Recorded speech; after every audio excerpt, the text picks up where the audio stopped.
Assalamualaikum warahmatullahi wabarakatuh.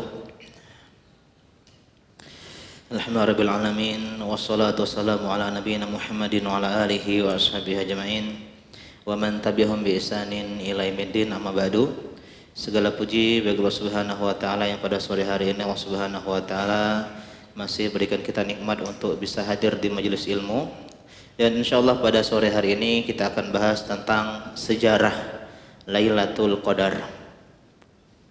Kita tidak akan bicara tentang keutamaan Lailatul Qadar atau amalan-amalan Lailatul Qadar. Insyaallah itu semua sudah dipahami. Kita akan bahas dari sisi sejarah. Sejarah Lailatul Qadar. Apakah di umat terdahulu sebelum umat Nabi SAW ada Lailatul Qadar? Ulama berbeda pendapat. Sebagian ulama berpendapat Lailatul Qadar itu khusus umat ini, khusus umat Nabi Muhammad sallallahu alaihi wasallam. Tidak terdapat di umat sebelumnya. Di antara hadis yang menyebutkan hal demikian adalah hadis dalam kitab Muwatta Imam Malik, bahwasanya Nabi sallallahu alaihi wasallam uriya a'marun nasi qablahu aw ma sya'allahu min zalik. Jadi Nabi pernah ditampakkan umur umat-umat terdahulu. Ada yang 1000 tahun, umat Nabi Adam, umat Nabi Nuh. Faki'annahu taqassara a'mara ummatihi an la yablughu misla alladhi balaghu ghairuhum fi tulil umur. Dan ketika itu Nabi merasa, kok umur umatku ini sedikit sekali dibanding mereka. 60 dibandingkan dengan 1000, Pak. Jauh bedanya. Bedanya bisa berpuluh kali lipat. Kemudian apa? Kemudian fa'atahullahu lailatal qadri khairan min alfi syahr. Karena Allah adil, meskipun umat terdahulu umurnya 1000, Allah berikan Lailatul Qadar kepada umat ini yang lebih baik daripada 1000 bulan, yang kalau dikalkulasikan 83 tahun 4 bulan. Sehingga meskipun usia kita pendek, amar ummati ma baina sittin wa sab'in, kata Nabi, wa qalilun ma yajuzu zalik, umur umatku antara 60 sampai 70 tahun. Nabi wafat usia 63. Abu Bakar juga demikian, Umar juga demikian, Ali juga demikian. Sedikit yang lewat seperti Utsman bin Affan wafat usia 82 tahun. Akan tetapi ada Lailatul Qadar. Kalau seandainya kita dapat 12 kali Lailatul Qadar, 83 kali 12 kurang lebih sudah sampai 1000 tahun. Jadi meskipun usia kita pendek, Pak, ada Lailatul Qadar. Tapi hadis ini pun tidak selamat dari kritikan para ulama. Kemudian ada hadis lain dalam Baihaqi dalam Sunan Kubronya, bahwasanya Nabi SAW zakara rajulan min Bani Israil laisa labisa silah fi sabilillah alfasana alfa syahr. Qala fa'ajibal muslimun min dzalika. Jadi Nabi SAW pernah suatu ketika cerita tentang seorang nabi, wallahu alam, ada yang mengatakan beliau Nabi Syam'un. Nabi Syam'un itu nabi sebelum Nabi Daud alaihi salam. Sebelum diutusnya Talut melawan Jalut. Kemudian ketika itu dikisahkan beliau ini orang dari Bani Israel berjihad di jalan Allah 1000 bulan, berperang selama 1000 bulan. Bahkan di riwayat yang lain dia sholat malam 1000 bulan. Sampai-sampai sahabat takjub, Masya Allah, ada orang yang berperang 1000 bulan, 83 tahun. Wah, kita 60 tahun udah meninggal gitu loh. Kemudian Allah menurunkan fa'anzalallahu azza wa jalla inna anzalnahu fi lailatul qadar wa ma adraka ma lailatul qadar lailatul qadri khairun min alfi syahr. Jangan kagum, jangan heran, Allah pun kasih kalian suatu malam yang lebih baik daripada 83 tahun, bisa mengalahkan orang Bani Israel tadi. Ini pun hadis yang tidak selamat dari kritikan para ulama. Ada sebuah kisah dalam Sunan Tirmizi, ini hadis dhaif. Ketika itu seorang datang kepada Hasan bin Ali. Dia protes, "Wahai Hasan, Sawat wujuhal mu'minin, kau ini udah menjelek-jelekkan wajah orang beriman. Kenapa? Kok engkau menyerahkan tampuk kekuasaan kepada Muawiyah bin Abi Sufyan? Kemudian kata Hasan ibn Ali, la tu'annini rahimakallah, jangan engkau celah saya. Karena saya pernah mendengar Nabi SAW bersabda, ketika itu ditampakkan kepadanya Bani Umayyah. Bani Umayyah itu berarti kekhilafahan Umayyah atau Muawiyah bin Abi Sufyan dan seterusnya, dan Yazid ya, dan sampai seterusnya. Kemudian ditampakkan mereka ala minbari, berada di atas mimbarku. Jadi ditampakkan dalam mimpi Nabi, orang-orang Bani Umayyah itu berdiri di atas mimbar Rasulullah SAW. Dalil bahwasanya mereka akan menjadi pemimpin ketika itu. Dan hal ini membuat Nabi terasa berat, terasa sedih. Fasahu zalik. Kemudian Allah turunkan, inna a'tainakal kautsar, jangan sedih wahai Muhammad, kami memberikan engkau al-kautsar, telaga ya, dari sungai ya, berasal dari sungai di surga. Kemudian Allah juga turunkan, inna anzalnahu fi lailatul qadar. Dan ini menunjukkan bahwasanya Rasulullah punya sesuatu yang lebih baik daripada 1000 bulannya Bani Umayyah. Dan ternyata Bani Umayyah sejak zaman Muawiyah bin Abi Sufyan sampai selesai Bani Umayyah, sebelum dilengsarkan oleh Bani Abbasiyah, itu kurang lebih 1000 bulan. Meskipun dalam hadis ini dikatakan fa'adadnaha fa idza hiya alfu syahrin la tazid yawman wa la tanqus, 1000 bulan persis, tidak lebih tidak kurang. Akan tetapi hadis ini dikritik dan didhaifkan oleh sebagian ulama seperti Syalbani rahimahullah. Bahkan secara sejarah Bani Umayyah itu usianya 90 tahun kurang lebih. Jadi lebih dibandingkan Lailatul Qadar. Dalam hadis yang lain, hadis Dailami, dikisahkan Nabi bersabda, innallaha wahaba li ummati lailatul qadri lam yu'tiha man kana qablahum. Nabi bersabda, Allah memberikan untuk umat ini suatu malam yang tidak pernah diberikan kepada umat sebelumnya. Ini pun hadis yang tidak lepas dari kritikan para ulama. Jadi kita sebutkan sebagian aqwal pendapat yang mengatakan Lailatul Qadar khusus umat ini. Akan tetapi pendapat yang kedua, enggak, Lailatul Qadar itu sudah ada sebelum zaman Nabi Muhammad SAW. Sebagaimana sebuah hadis dalam Musnad Ahmad dikisahkan dari Abu Zar. Abu Zar pernah bertanya kepada Nabi SAW ya, tentang Lailatul Qadar, Ya Rasulullah, akhbirni an Lailatul Qadar, afi Ramadan hiya afi ghairihi. Apakah dia di bulan Ramadan atau selainnya? Kemudian kata Nabi, bal hiya fi Ramadan, di bulan Ramadan. Qultu takunu ma'al anbiya ma kanu fa idza kubidu rufi'at am hiya ila yaumil qiyamah. Faqala bal hiya ila yaumil qiyamah. Kemudian kata Abu Zar, apakah Lailatul Qadar itu bersama para nabi? Kalau nabi wafat hilang Lailatul Qadarnya, ataukah dia abadi sampai hari kiamat? Kata Nabi, dia selalu ada sampai hari kiamat. Bahasa Abu Zar tadi ma'al anbiya, artinya sudah ada di zaman para nabi sebelum Nabi SAW. Ya, jadi ini pendapat yang kedua mengatakan Lailatul Qadar itu sudah ada sejak zaman sebelum Nabi SAW.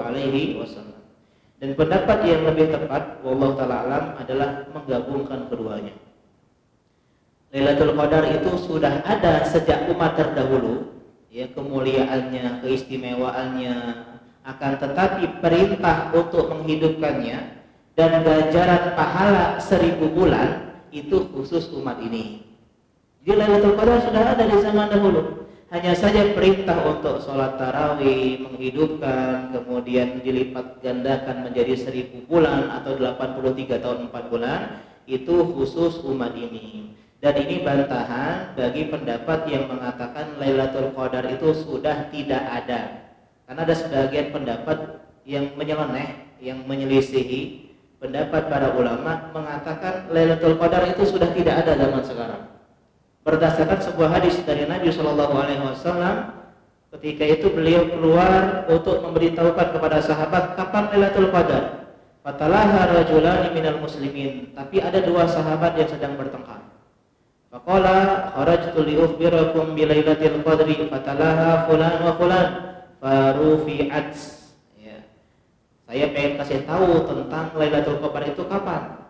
Kemudian ada di antara kalian berantem, bertengkar. Allah hilangkan keberkahan tersebut sehingga rufi'at, diangkat. Nah, sebagian salah paham, maksud diangkat itu bukan Lailatul Qadarnya. Yang diangkat itu adalah ilmu pengetahuan Nabi tentang kapan Lailatul Qadar. Jadi yang diangkat itu bukan Lailatul Qadarnya, tapi Nabi jadi dibuat lupa oleh Allah Subhanahu wa taala. Wa asa an yakuna khairan lakum. Mudah-mudahan dihilangkannya ilmu tentang kapan Lailatul Qadar ini lebih baik untuk kalian. Dan betul, seandainya kita tahu Lailatul Qadar itu kapan, mungkin i'tikafnya cuma satu malam, tarawihnya cuma satu malam, ya sholat subuh isya jamaahnya cuma satu malam, baca Qur'annya cuma satu malam. Tapi karena Allah menghilangkan ilmu ini dari Nabi SAW, kita menghidupkan 10 ya, malam terakhir bulan Ramadan. Dan seandainya pun tidak dapat atau cuma 9 harinya tetap kebaikan. Salat malam kebaikan, i'tikaf untuk beribadah, ibadah pada Allah kebaikan, baca Quran kebaikan, dan seterusnya. Itu tentang Lailatul Qadar sejarah di zaman sebelum Nabi Shallallahu Alaihi Wasallam. Adapun di masa Nabi Shallallahu Alaihi Wasallam, Lailatul Qadar diantara istimewanya adalah turunnya Al-Quran dari Lauhil Mahfuz ke Baitul Izzah di langit dunia. Kata Allah, Inna anzalnahu fi Lailatul Qadar. Kemudian dalam surat Ad-Dukhan ayat ketiga, Inna anzalnahu fi Lailatul Mubarakah. Kami turunkan Al-Quran di malam yang penuh berkah, yaitu malam Lailatul Qadar. Di bulan Ramadan, syahrul Ramadan alladzi unzila fihi Al-Quran. Ibnu Abbas mengatakan bahwasanya Al-Quran itu turun 2 tahap. Tahapan yang pertama sekaligus 30 juz dari Al-Fatihah sampai An-Nas, dari Lauhul Mahfuz sampai ke Baitul Izzah di langit dunia dalam satu malam. Inilah yang dinamakan malam Lailatul Qadar. Kemudian tahapan yang kedua, Al-Quran yang 30 juz tadi turun sedikit demi sedikit kepada Nabi Shallallahu Alaihi Wasallam selama 23 tahun, 13 tahun di Mekah dan 10 tahun di Madinah. Dan di awal mulanya Nabi i'tikaf itu 10 hari pertama bulan Ramadan. Ketika belum tahu kapan Lailatul Qadar, i'tikafnya 10 hari pertama bulan Ramadan.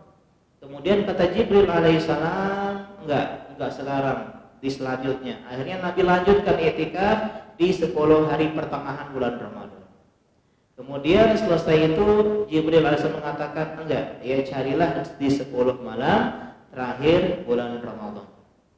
Ya, akhirnya ketika itu Nabi ingin menyampaikan kapan Lailatul Qadarnya. Ya, karena dikasih tahu oleh malaikat Jibril alaihissalam. Akan tetapi kisah tadi yang terjadi, 2 orang bertengkar, Allah cabut ilmu tersebut. Kemudian Nabi ditampakkan mimpi, ya, wa inni ra'aitu ka'anni asjudu fitin wa ma. Saya bermimpi sujud di atas tanah yang becek bercampur dengan air. Wa kana saqul masjid jaridan nakhli wa ma nara fi sama'i syai'an faja'at qaz'atun fa umtirna fa shalla bina nabi sallallahu alaihi wasallam hatta ra'aitu atharatin wal ma'a ala jabhati Rasulillah sallallahu alaihi wasallam wa arnabatihi tasdiq ru'ya. Ya. Kemudian ketika itu masjid atapnya pelepah kurma. Kami lihat enggak ada mendung, enggak ada awan. Ya, kok bisa dikatakan Nabi nanti sholat di atas tanah yang becek karena hujan? Ternyata ketika itu datanglah awan, mendung, kemudian hujan. Dan Nabi SAW sujud dan di kening beliau dan di ujung hidung beliau ada bekas tanah yang becek menunjukkan ketika itu turunnya hujan.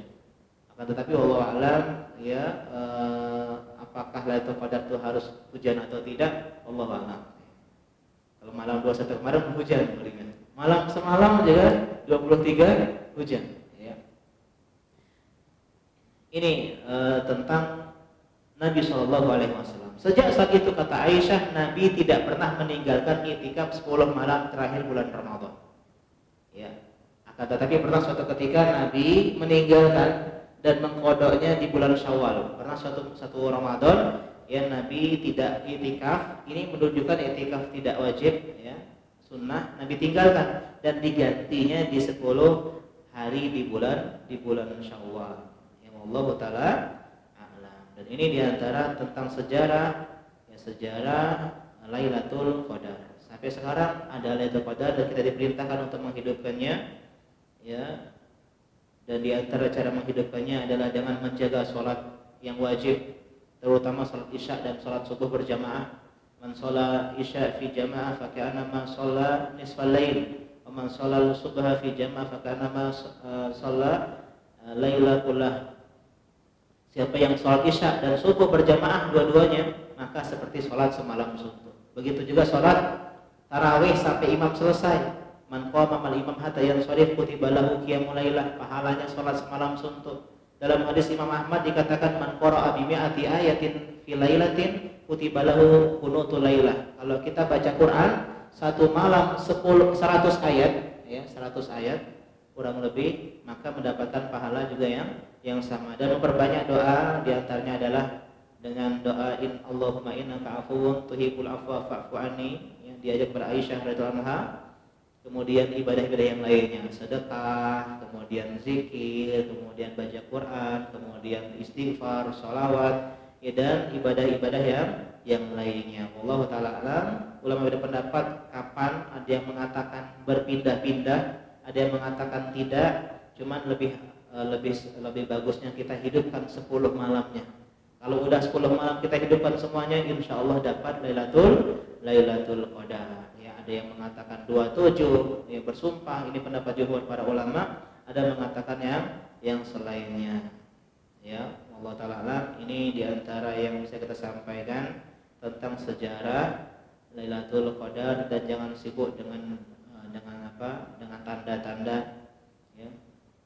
Ada yang mengatakan kalau Lailatul Qadar itu pohon bersujud, anjing tidak menggonggong, ya, tetangga sebelah nggak gonggong, mau di Lailatul Qadar nggak ada tuh. Atau ada yang mengatakan air laut ya yang asin menjadi tawar, ya apakah harus ke ya Bakauheni dulu untuk ini Lailatul Qadar nih, air lautnya tidak asin? Ini tidak betul ya Allah taala. Nah, cukup kita maksimalkan semaksimal mungkin. Semoga Allah berikan kita ya keutamaan Lailatul Qadar yang lebih baik daripada 1000 bulan atau 83 tahun 4 bulan atau 30.000 hari. Jadi 10 hari bonusnya 30.000 hari. Ya, kalau ibarat dunia investasi 10.000 dapatnya 30 juta gitu ya. Enggak mungkin enggak mau. Cuman ngasih 10.000 dapatnya 30 juta. Cuman totalitas 10 malam ya cuma dapatnya apa? Dapatnya 30.000 malam. Di antara motivasi kita, semoga Allah memudahkan.